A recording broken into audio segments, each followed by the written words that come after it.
meetings under the Open Meetings Law through June 8th, 2022. This meeting is being held remotely via a Zoom teleconference, enabling the general public to listen to the meeting.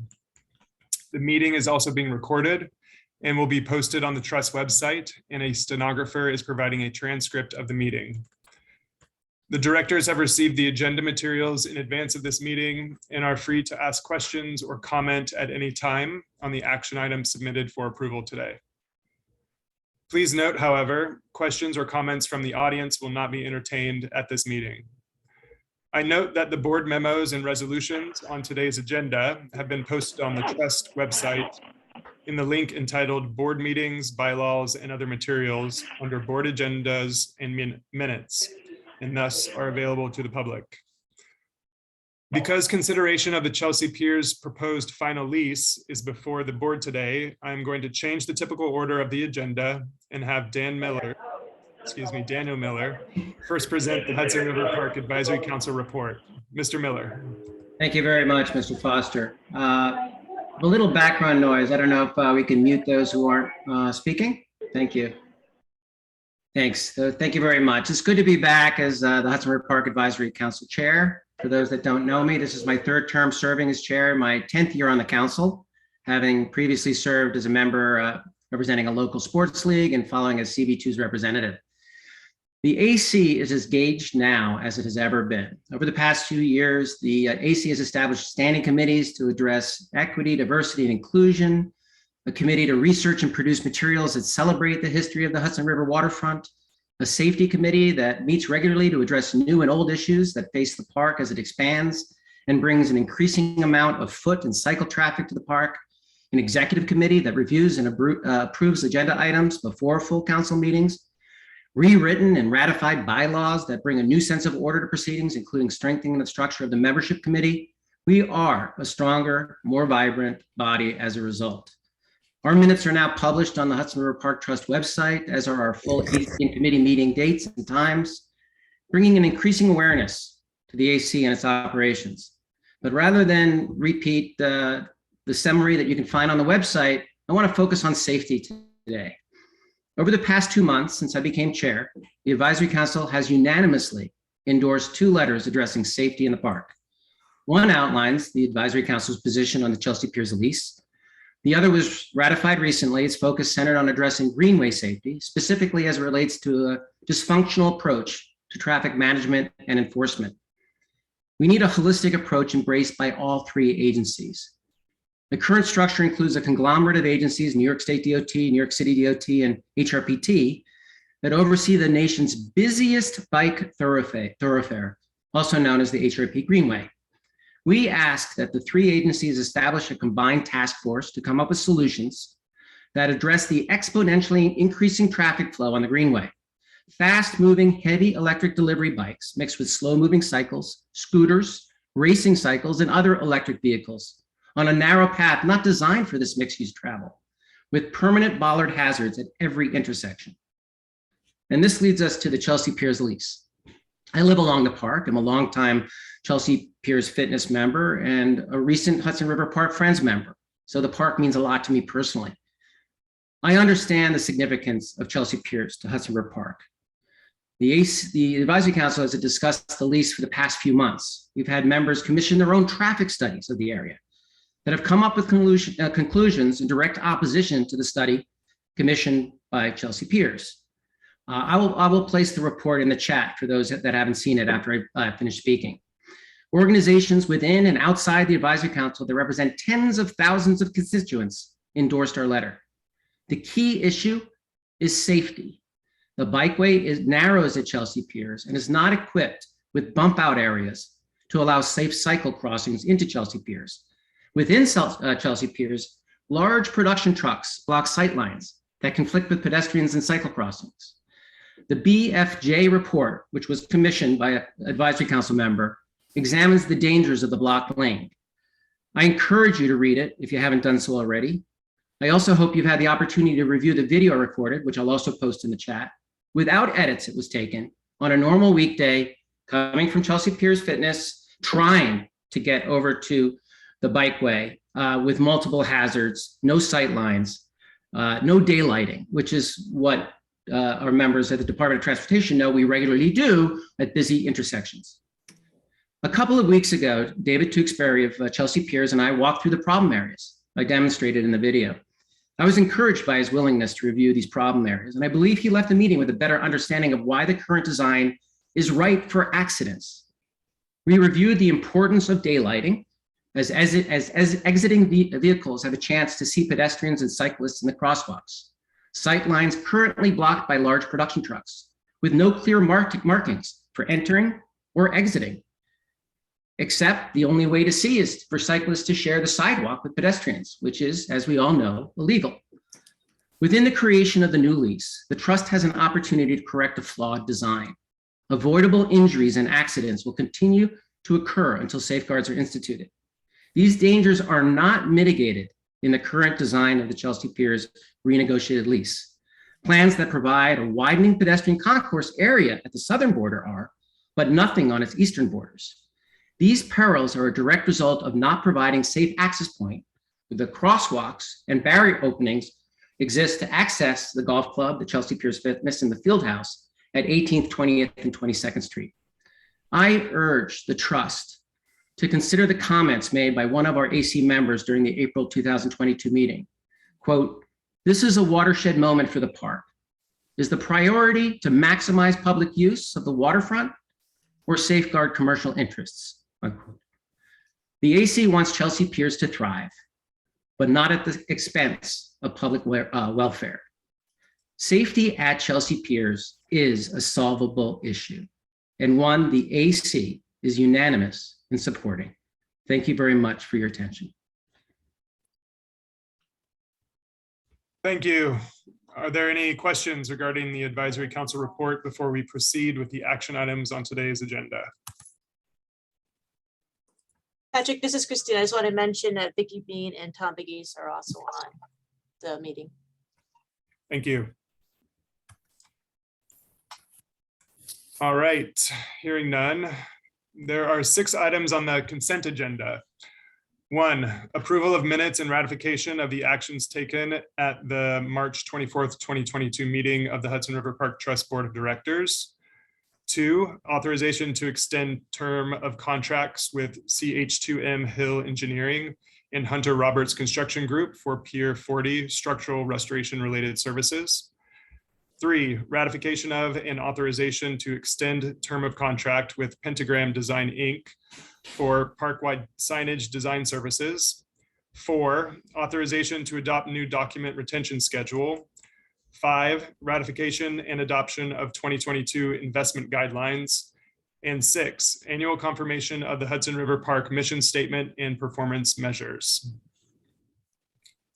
Unless anyone has any comments, I will now call for a motion to approve all of the items on the consent agenda. So moved. Sorry, I had to unmute. Second, Second. all in favor? Aye. Aye. Opposed? Abstentions? The motion is approved. The first corporate action before the board is consideration of the lease agreement with Chelsea Piers and North River Operating Company. Ms. Doyle. Thank you. Trust staff has previously shared a detailed memo with the directors regarding the proposed final lease for Chelsea Piers.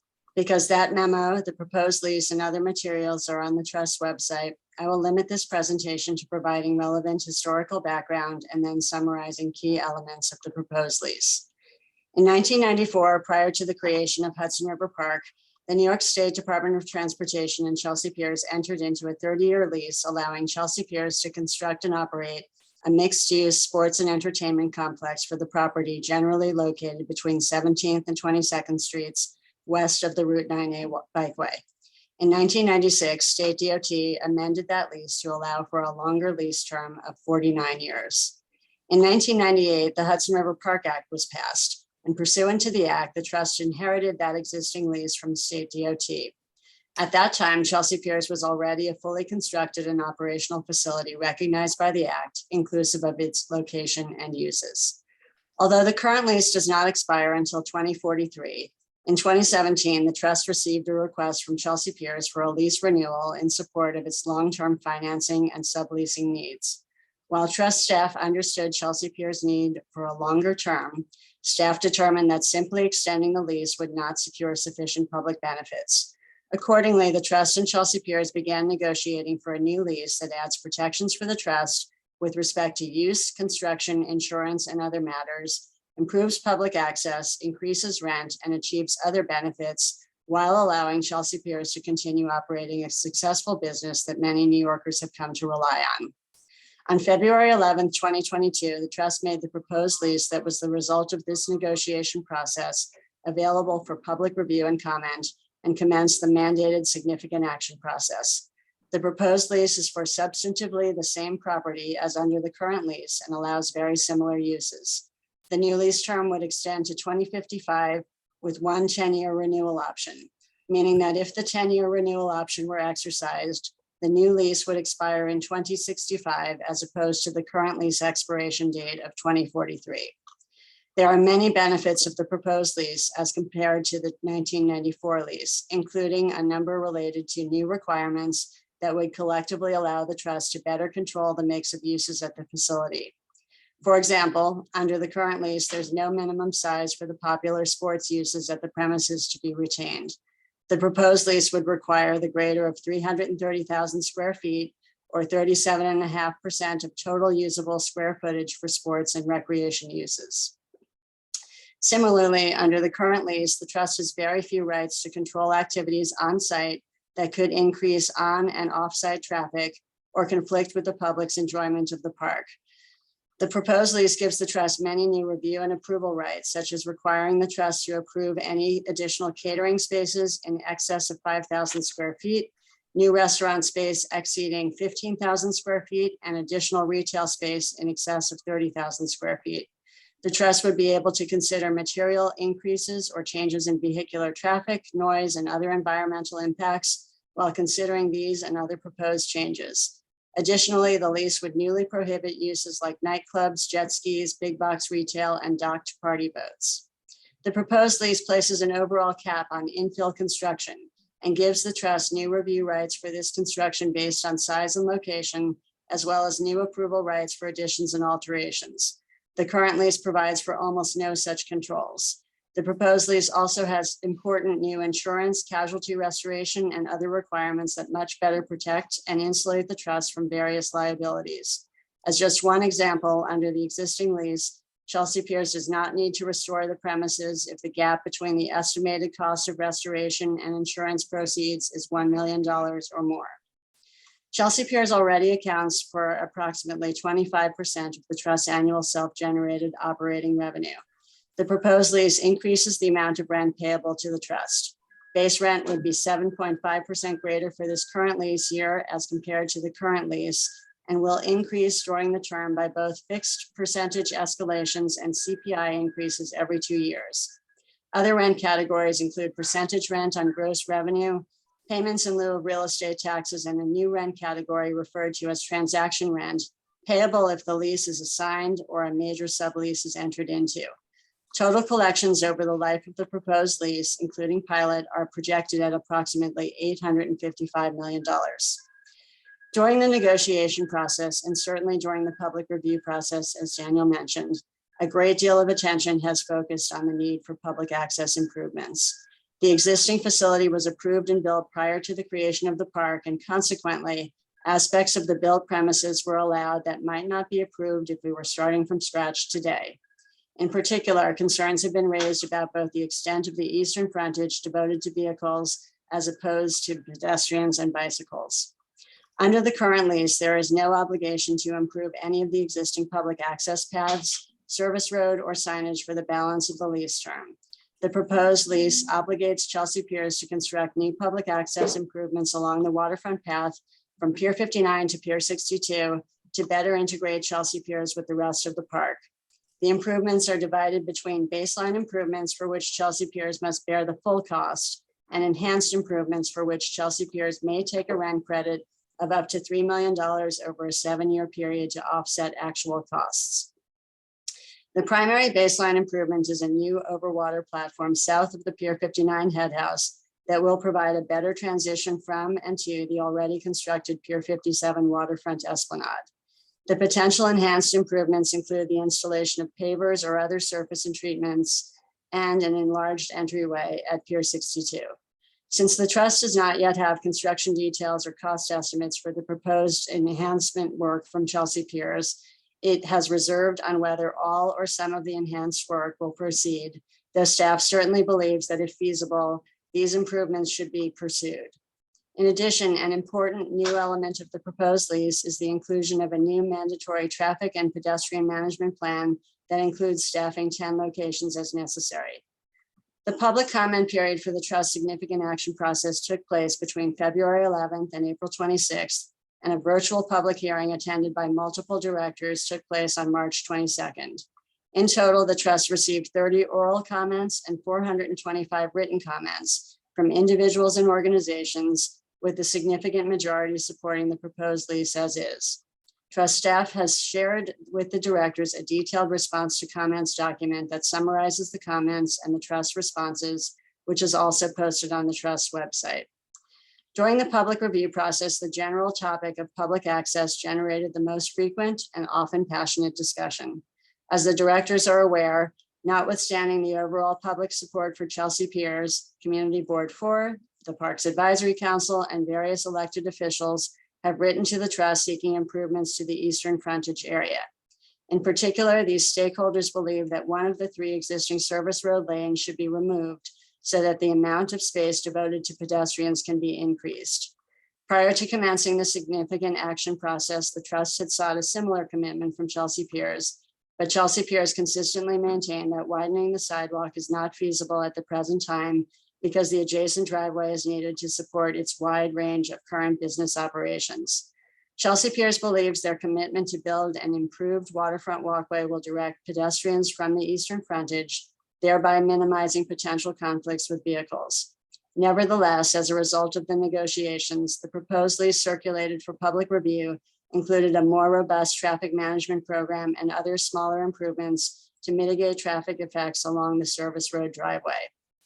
Given the extent of stakeholder concern on this subject, Chelsea Piers and the Trust continued to engage in negotiations during and subsequent to the significant action process that included Chelsea Piers meeting directly on site with stakeholders to discuss concerns and other opportunities.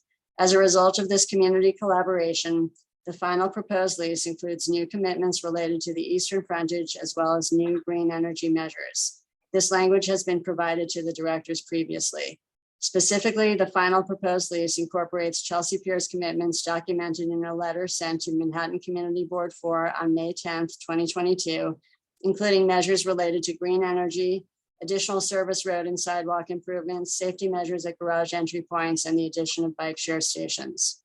In addition, the final proposed lease now also includes a provision whereby Chelsea Piers and the Trust will implement a joint planning effort at defined intervals during the lease term and upon the occurrence of significant triggering events that could substantially impact traffic, with the goal of reducing vehicular use on the eastern frontage road in favor of increased pedestrian or even cyclist space.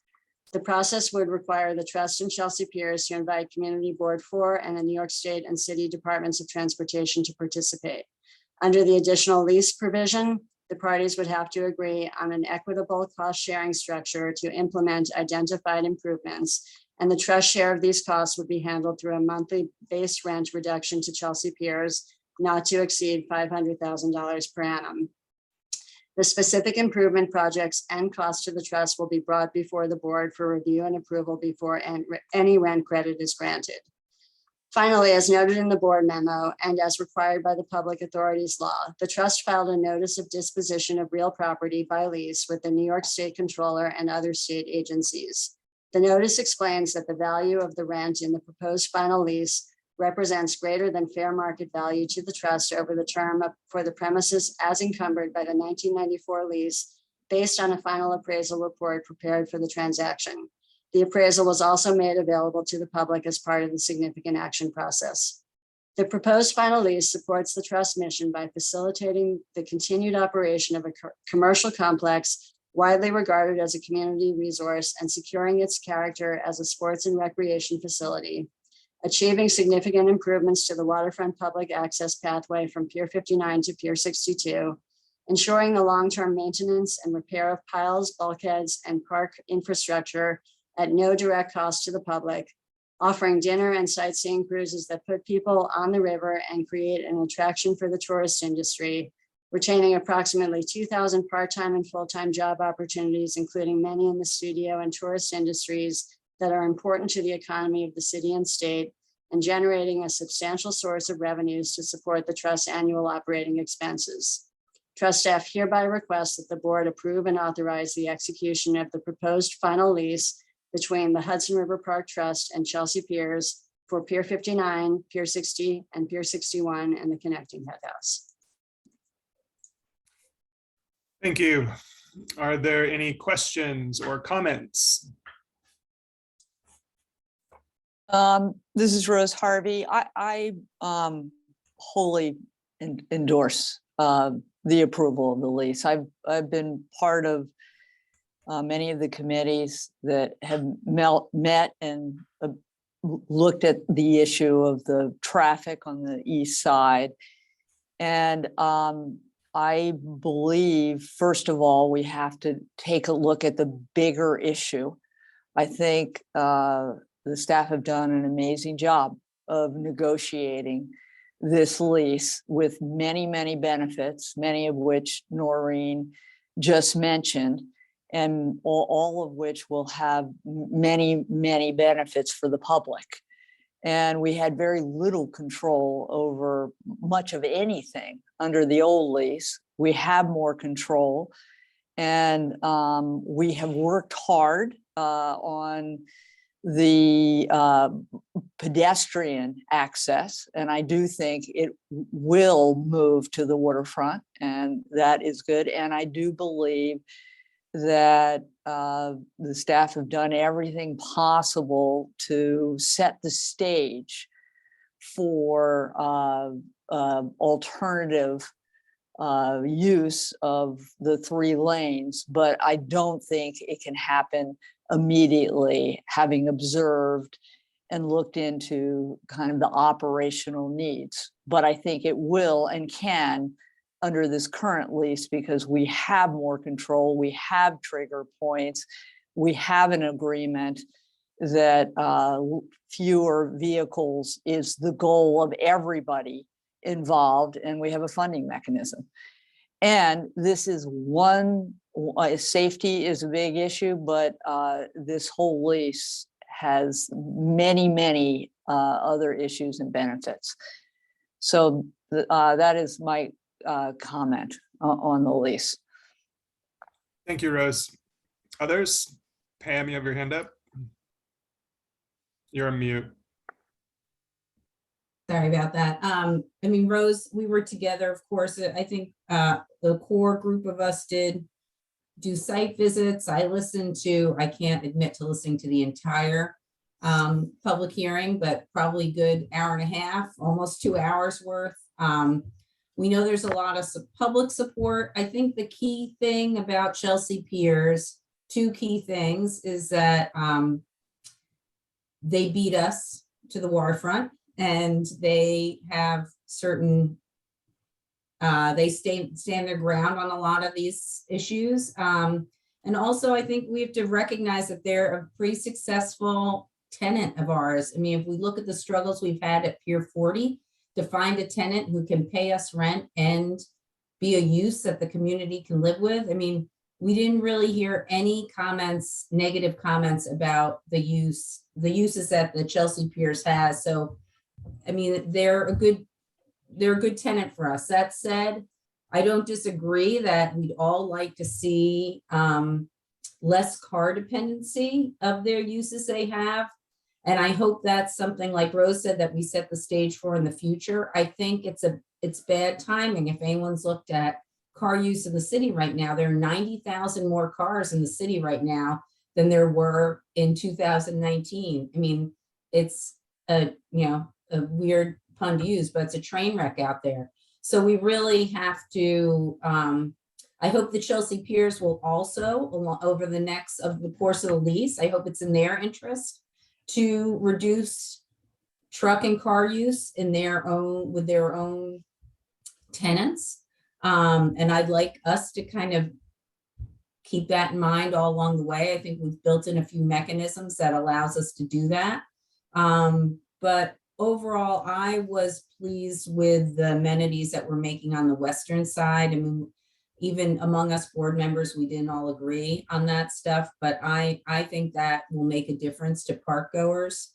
And yeah, in general, I think I think we need to support this lease, because without these changes now, we just have the same old lease for another 20 years. So yeah, that's it, I think. Thanks, Pam. Others? Vicky? Yes, Patrick, thank you. Thank you for chairing in my absence. I'm at my daughter's graduation. But I want to really endorse both what Rose and Pam have said and what Noreen laid out.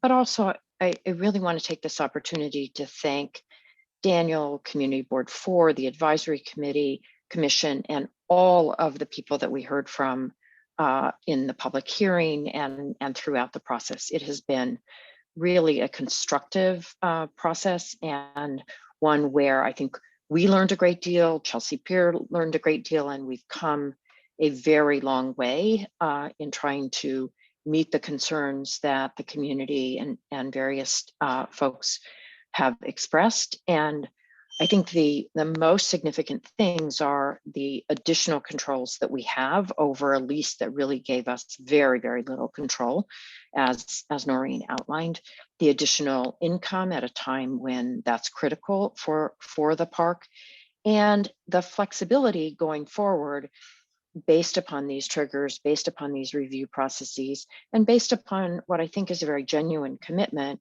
of Chelsea Pier to achieve what we all want to happen, which is fewer vehicles in there. So I think that while we didn't get everything that we wanted, we didn't get everything that we bargained for, we got a huge amount of good for the public and for the park. And for that, we really owe, again, the community and all of the input that we heard, but also owe just an incredible debt of gratitude to Dan, to Noreen, to everybody who has been involved here. It has been a long, long 2-year process of trying to accommodate what we need, trying to accommodate Chelsea Pier's operational challenges. And I think we've come to as good a place as we could come to.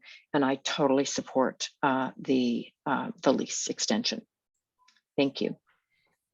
Thank you, Vicky. And anytime, happy to chair in your pseudo absence. Other comments, questions?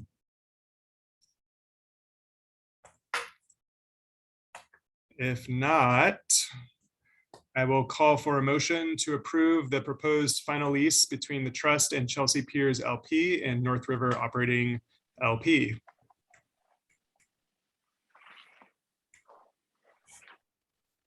So moved. moved. Yeah. Second, sorry, we're all muted. Muted. Second, Second.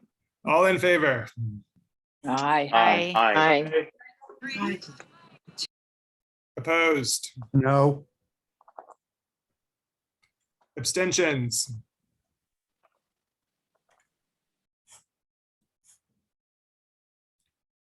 Christine, are we good?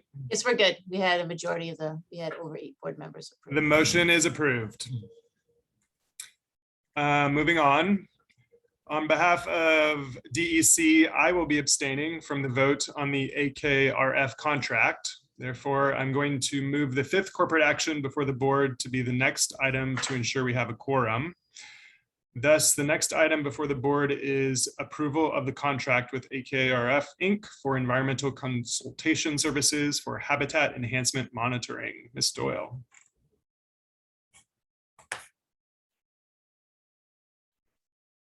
Sorry, thank you.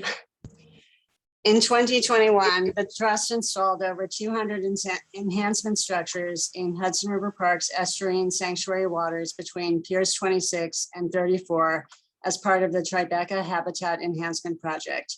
The various enhancement structures, including biohuts, textured concrete pile encasements, reef balls, pile wraps, and gabions, were designed to increase the sanctuary's oyster population and provide varied habitat options for benthic, epibenthic, and mobile species.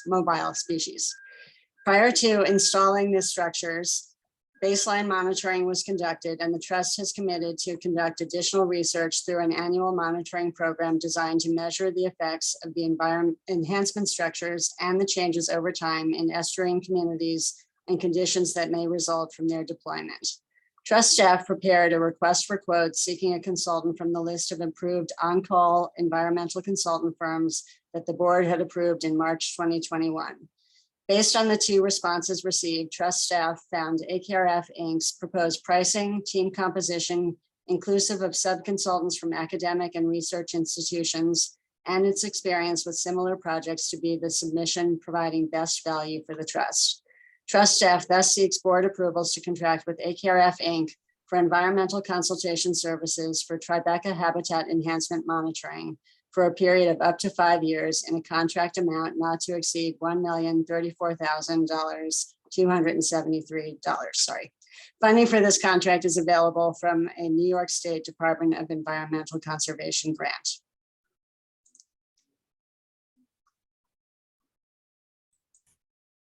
Thank you. Are there any questions or comments? If not, I will call for a motion to approve the contract with Akrf Inc. for environmental consultation services for habitat enhancement monitoring. So moved. Second?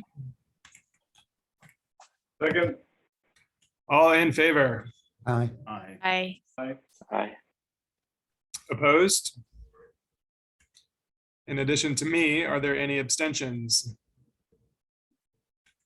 The motion is approved. Now returning to the second corporate item on the agenda before the board is authorization to contract with Prestige Stone and Pavers Corporation for park-wide unit paving restoration. Ms. Doyle. Thank you. The various types of unit pavers on Hudson River Park's esplanade and pathways require periodic capital maintenance to address conditions resulting from heavy usage, exposure to weather, and age.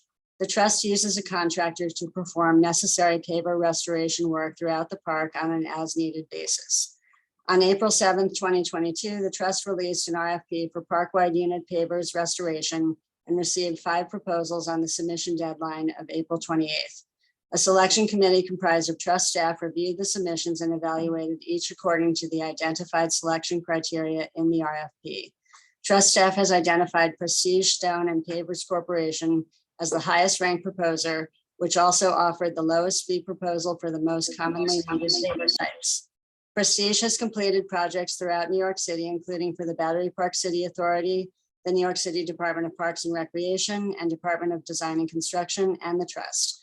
Prestige is also a New York State certified WMBE firm. Trust staff therefore requests board authorization to enter into a contract with Prestige Stone and Pavers Corporation for park-wide unit paver restoration in the amount of $1 million plus a 10% contingency for a total board authorization amount of up to $1,100,000. Funding for this is available through the capital maintenance portion of the trust's annual operating budget. Are there any questions or comments?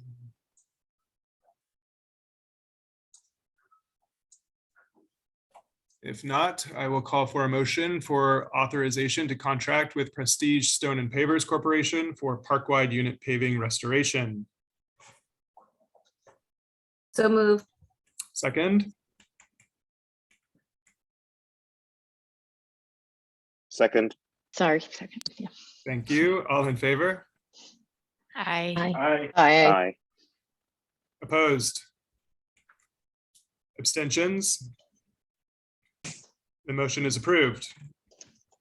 The next corporate action item before the board is ratification and approval of the contract with Dima Productions LLC for Blues Barbecue event production services. Ms. Doyle.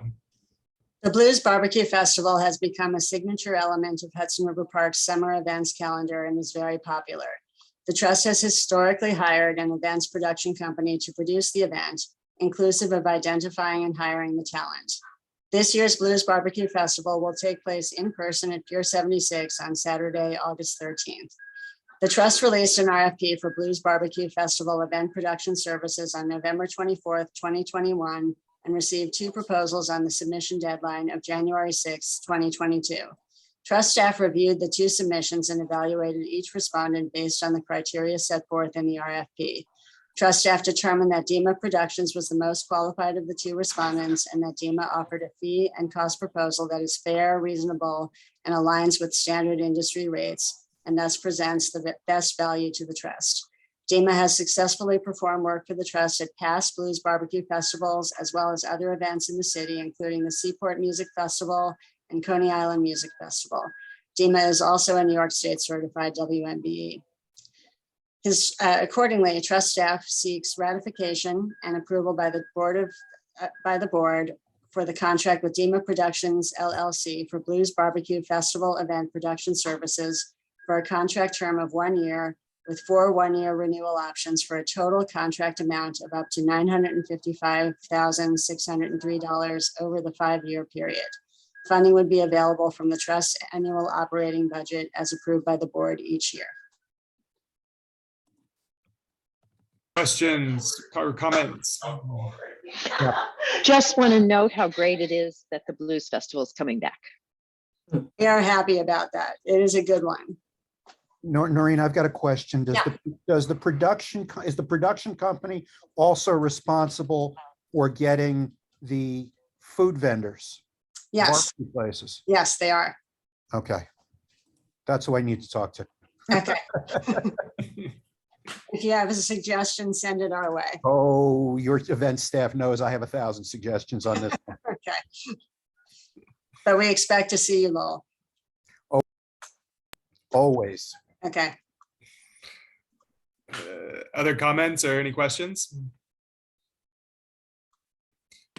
If not, I will call for a motion to ratify and approve the contract with DEMA Productions LLC for Blues Barbecue Event Production Services. So moved. Second, Seconded. all in favor? Aye. Aye. Aye. Opposed? Abstentions? The motion is approved. The next corporate action before the board is authorization to contract with Carson Worldwide LLC for Submerge Marine Science Festival event production services. Ms. Doyle. The Submerge Marine Science Festival is a free public festival dedicated to celebrating coastal waters through hands-on science. This signature educational event is core to Hudson River Park's mission to promote awareness and stewardship of the Hudson River and the park's estuarine sanctuary, and brings together science exhibitors, talent, research vessels, food vendors, and other relevant family vendors for a free day-long public event targeting children, students, and their families. The Trust released an RFP for Submerge Marine Science Festival event production services on November 24th, 2021, but the RFP failed because only 1 response was received on the submission due date. The Trust thereafter released a new RFP as a discretionary procurement for MWBE and SDVOB certified firms on February 22nd, 2022, and received 3 proposals on the submission deadline of March 16th, 2022.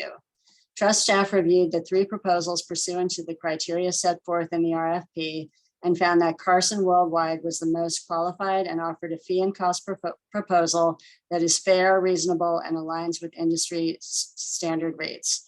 Carson has extensive experience managing cultural and educational event production, including the Oyster Festival and Novant Health Welcome Back Festival.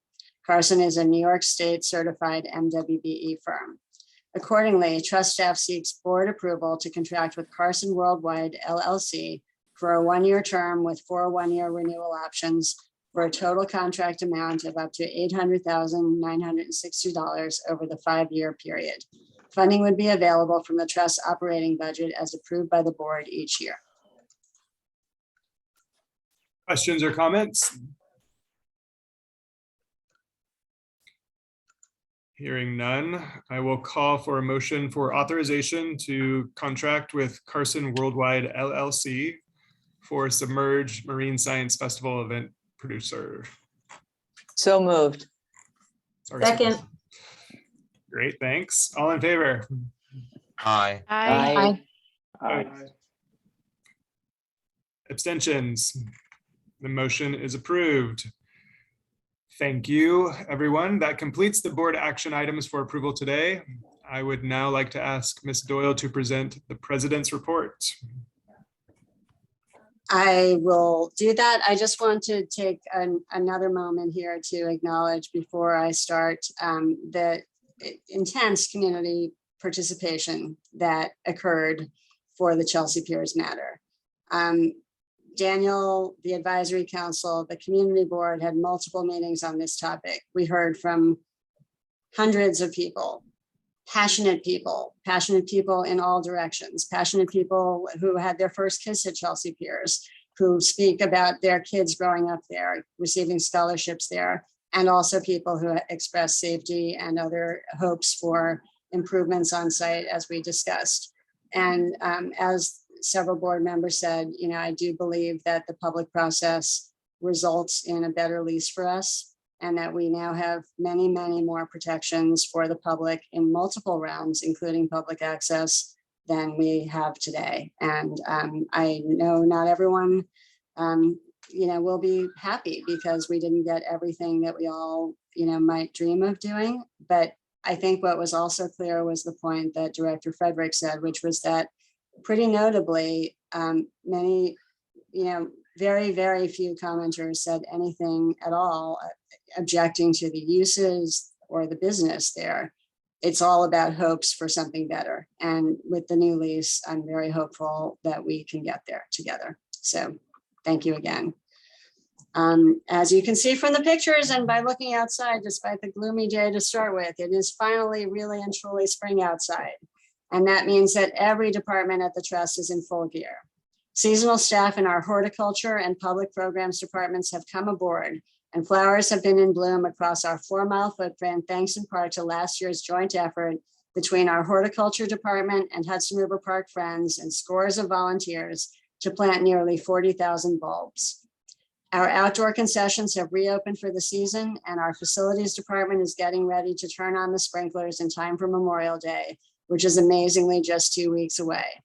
If you'd like to tour the park with one of us, this is a great time to do it. Your golf cart chariot or a bicycle awaits, so let us know. Whether or not you join an official tour, if you travel through the park, you'll see a great deal of construction going on. At Pier 97, installation of the shade structures is almost complete. Contractors are installing drainage mats and geofoam at the future lawn area, and a considerable amount of the required cast-in-place concrete has been poured in various areas. The concrete block structural wall for the overlook is complete, and electrical conduits for light fixtures and power receptacles are being installed. The general contractor for the new comfort station expects to begin work at the end of the month. At Chelsea Waterside, after completing salvage, removal, and earthwork operations, the site contractor is presently installing footings, curbs, walls, and site utilities in the central area, overlook, and dog run areas. We're still on track to open the larger improved dog run in the summer. The comfort station contractor has completed the foundation and is in the midst of installing subgrade plumbing and electrical utilities associated with the new comfort station. Our public programs department has sent notices to field users to inform them that the field will be closing in June in all likelihood to enable construction. And we have prioritized finding alternative locations for youth users at other park fields during construction.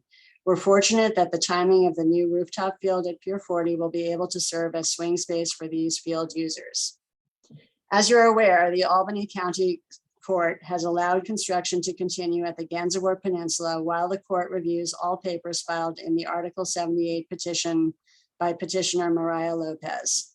We will certainly inform the board and the many advocates, including the Advisory Council and Community Board too, when the court issues its final ruling on that litigation. In the meantime, Gansevoort is a very busy site. Stephen Dubner Landscaping is busy constructing sports fields, subsurface infrastructure, boardwalks, Pine Grove walkways, and final grading.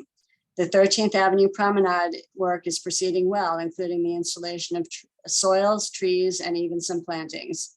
Now that the in-water construction moratorium has concluded, work on the resilient southern edge and salt marsh on the northern edge is proceeding. EJ Electric has completed sports lighting installation and is beginning lighting installation for the rest of the peninsula. Padilla Construction and all building contractors have mobilized to begin construction of the new restroom building. Trevcon Construction is coordinating with Billion Oyster Project to complete seeding of oyster gabions and reef balls that will be installed near the salt marsh starting in mid-summer. Moving back to the northern end of the park, Private Passage by Malcolm Cochran was reinstalled in Clinton Cove on April 26th after a comprehensive restoration in Virginia. It has returned with a new exterior coating, more resilient windows, and a fully rehabilitated interior. The conservation team will be on site completing some minor touch-up work later in May. This was a very complicated project that also entailed securing approvals from the New York City Public Design Commission, and I'd like to thank Kate O'Malley for spearheading this project. Hopefully that time-lapse video gives you a sense of the scale and just the operations involved in even moving it. Staff from our design and construction departments continues to lead the review of proposals for the Estuarium Design Services RFP and Tennis Court Reconstruction RFP, and we hope to bring those selections to the board this summer. The Olin Studio continues to refine the Pier 26 science play area design based on feedback from the trust and is completing construction documents later this spring. At Pier 40, aside from continuing our comprehensive pile repair program and completing the new rooftop field, we're also out to bid on a project related to replacement of the loading dock roof that rings the perimeter of the courtyard field. We recently installed some safety netting in this area as a protective measure while we explore long-term options for this area. As we advised the Finance Committee recently, now that the pile work is nearing completion, along with other infrastructure repairs such as the Phase 3 roof are nearing completion, the trust will need to assess its priorities for using the balance of the air rights funds, as the remaining funds, approximately $18 million, will not suffice for all of the work that staff has identified as needing attention. The trust is also working with 2 outside projects that affect the park. Staff is coordinating with the construction and development team for 550 Washington Street, the new Google building across from Pier 40, on the phasing and construction plan for the new crosswalk. Subject to that work receiving permits from the state and city departments of transportation, work is likely to occur in early fall, though we may approve certain early work for site efficiencies, especially given the anticipated adjacent tennis court work. And last, the staff has been coordinating with Vornado, which is planning to convert Pier 94 into film and TV studio space. Pier 94 is not within the park's boundaries. As part of the approved ULURP some years ago, Vornado is obligated to build public restrooms and a community amenity room on their property, but bordering Clinton Cove. Vornado has been coordinating with the Trust and Community Board 4 about the desired amenities, which design must ultimately be approved by New York City.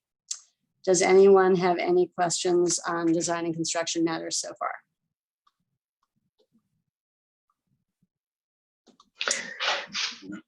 Maureen, I just don't want anybody to mix up the litigation and injunction issues with the moratorium. So when you refer to the moratorium, you were referring to the environmental moratorium on when we can work in the water, right? Thank you. That is an important clarification. Yes, given the sanctuary, we are not permitted to do certain in-water work for roughly half the year each year. And that is indeed what I was referring to. Thank you. Anyone else? Okay, I'll turn to some updates on some other park activities. Last month, staff coordinated the delivery and installation of an additional composter to support the growing amount of food scraps that the park collects through our community composting program. Hudson River Park Friends secured a grant from the New York State Pollution Prevention Institute that helps support purchase of the new composter, which has a vessel rotating barrel system that can handle up to 2,000 pounds of food scraps per day. The grant also supported the purchase of new compost bins. The trust has installed the new bins with reflective park decals promoting our growing compost program throughout the park.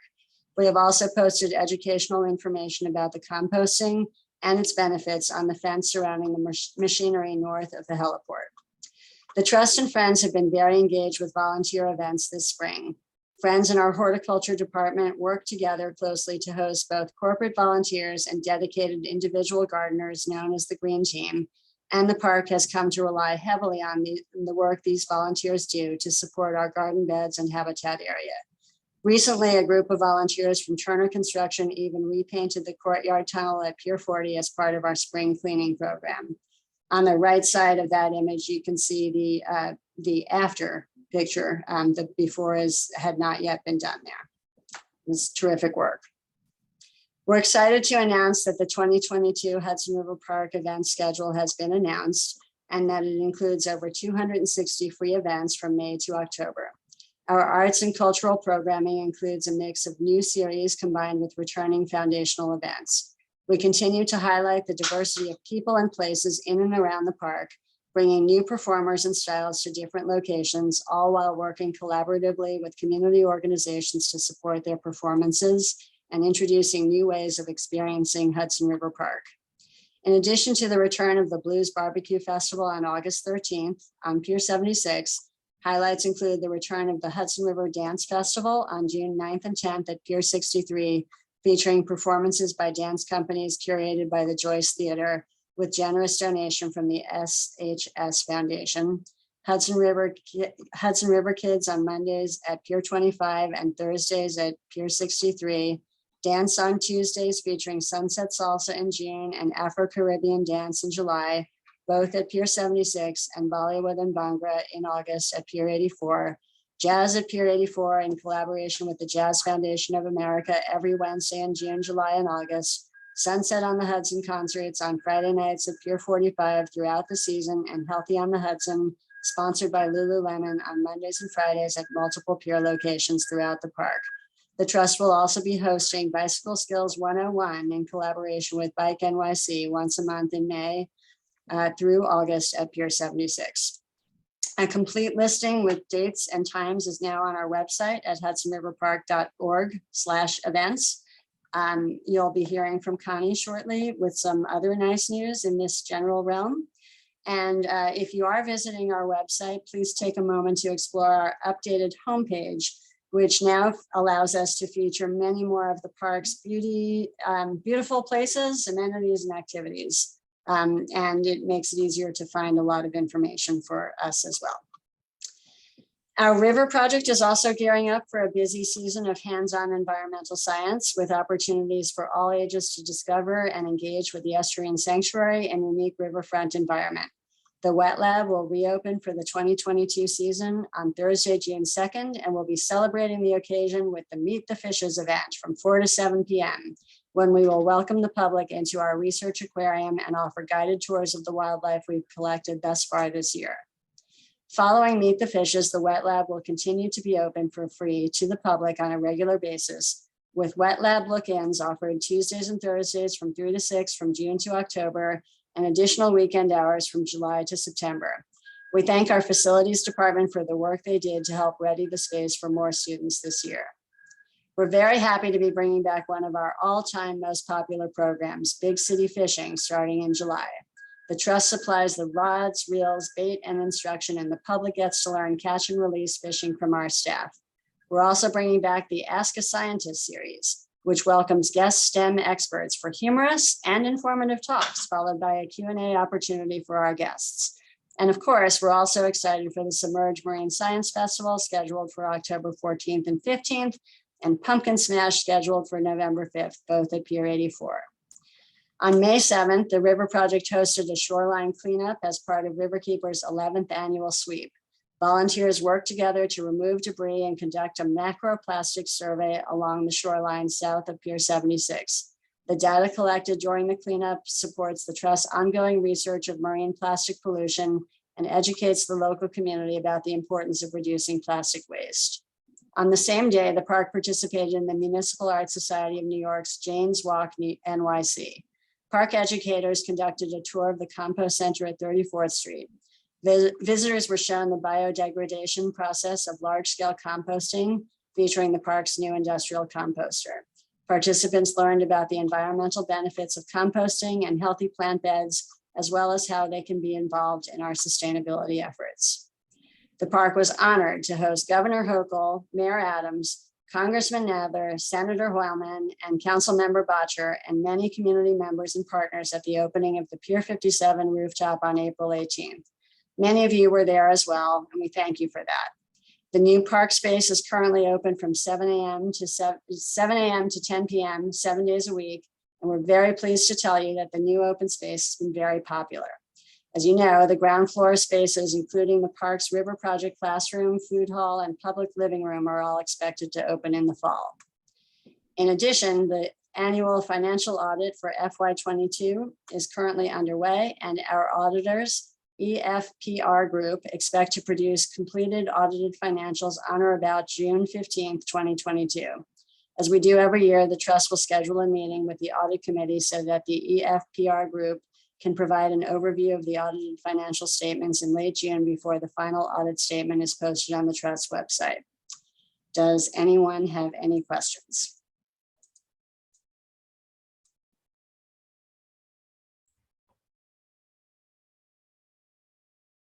Okay. That was a Thanks. lot of news.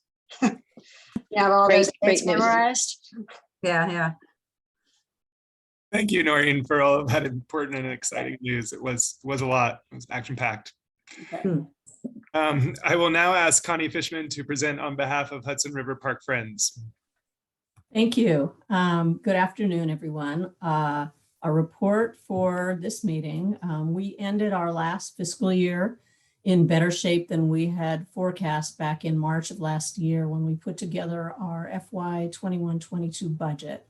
And as a result, we're able to give the trust an additional $800,000 to support the next 2 seasons of public programs and events in the park in music, dance, fitness, and marine science, such as the Submerge Marine Science Festival, Blues Barbecue, Dance in HRPK, the Hudson River Park Dance Festival in partnership with the Joyce, Jazz at Pier 84 in partnership with the Jazz Foundation, Blues Barbecue, Healthy on the Hudson in partnership with Lululemon, and Sunset on the Hudson at Pier 45. We're very excited about being in this position and are working on a title sponsorship with the trust for next year's 25th anniversary of the Hudson River Park Act, and probably even longer time season of the very first events that took place in the park before the act.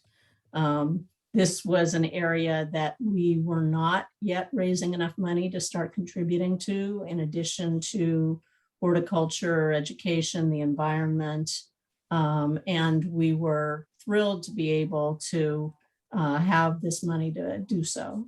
So now that it's on our plate, we have to make sure we get it back every year so we can continue to do the same thing. At our October 13th gala this year, we will be honoring Hudson Yards and giving our first Chair's Leadership Award to Michael Novogratz, who stepped down as our chair at the end of January after a decade of involvement with both Hudson River Park Friends and Hudson River Park Trust before that. We are now still looking for a celebrity honoree, a host and performer for the event, but our ticket sales are on the website and we are trying to get as much outreach done as possible before the disappearance of so many people in June after the schools close. Our volunteer program is underway, as Noreen mentioned, with more than 70 events planned already and virtually every possible day booked until August.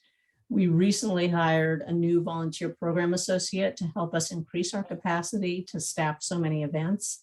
And I have to say, this is more than we were doing even prior to COVID. So the sense that I get is that the combination of people's frustration at not being able to do these kinds of things with their employees for 2 years, plus people are paying more attention to this in terms of corporate community service and things that they want to be able to do with their employees. One, to make their experiences on the job more interesting, and two, to help get them into the office and working on things with their colleagues.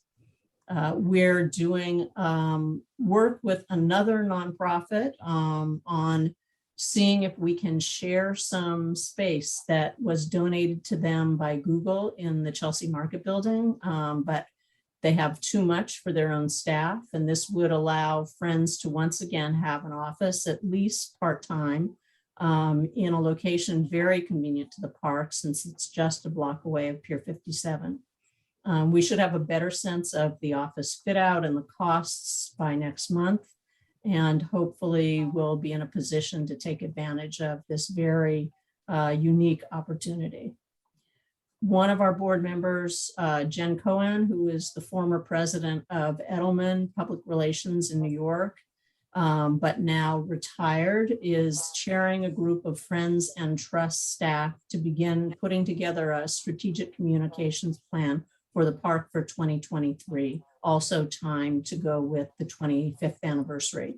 Since leaving Edelman, Jen has been consulting with a few private clients and has offered to lead this effort pro bono for Friends and the Trust. So we had our kickoff meeting and we're really looking forward to getting this going.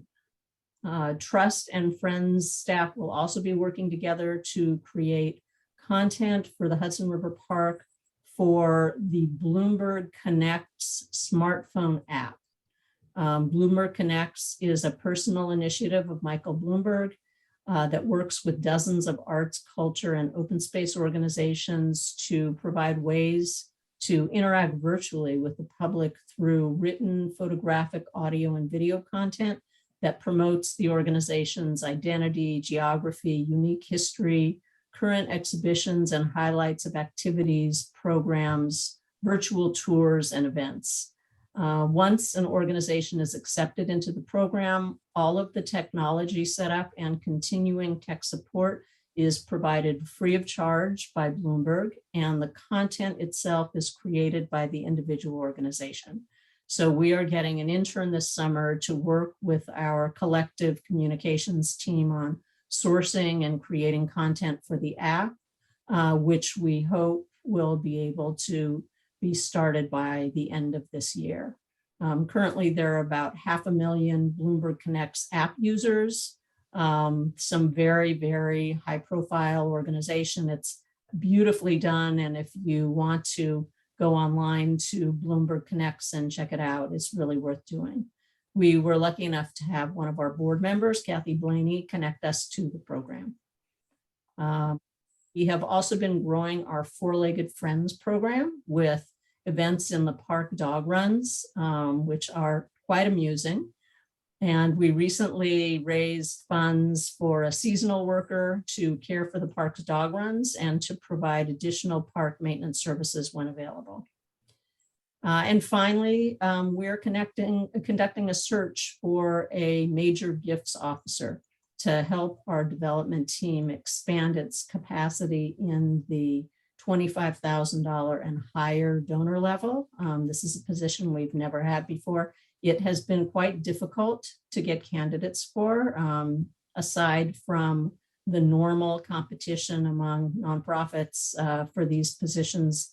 The amount of retirements that have happened throughout the pandemic of people in these kinds of senior positions has definitely put made this a bigger challenge than we thought when we originally went it out. So if anybody has wonderful people that they can think of that might be interested in Hudson River Park Friends for that position, I would love to hear your thoughts. And that is it. I don't know if anybody has any questions. If not, thank you. Thank you. Thank Connie. you. Yep. That's amazing. Thank you for the ongoing generosity and support of Hudson River Park Friends. It's a great update. Is there any further business? If not, anyone? Okay, may I please have a motion to adjourn? So moved. Second? Second. All in favor? Aye. Thank you. Thank you. Thanks, everybody. Thank you.